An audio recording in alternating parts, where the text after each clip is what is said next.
جنتی جنت میں بھی علماء کے محتاج ہوں گے۔ ہاں ہے نا پتہ کی بات کہ آپ نے بہت دفعہ سنا ہوگا کہ قیامت والے دن اللہ تعالیٰ جب جنتیوں سے جنتی جنت میں چلے جائیں گے، جہنمی جہنم کے اندر دفع ہو جائیں گے، تو اللہ رب العزت جنتیوں سے پوچھیں گے کہ ہاں بھائی اور کسی چیز کی ضرورت ہے؟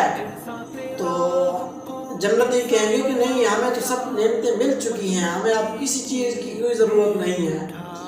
تو پھر اللہ رب العزت فرمائیں گے کہ اپنے علماء سے جا کے پوچھو کہ تمہیں کس چیز کی ضرورت ہے۔ علماء کے پاس جائیں گے تو علماء بتائیں گے کہ ہاں ایک اللہ رب العزت کے دیدار کی ضرورت ہے، دیکھ لو یہاں پر بھی علماء کے محتاج ہوں گے، حالانکہ یہ حدیث نہیں ہے۔ اور ایسے ہی بتایا جاتا ہے کہ اللہ رب العزت پوچھیں گے کہ اے میرے بندے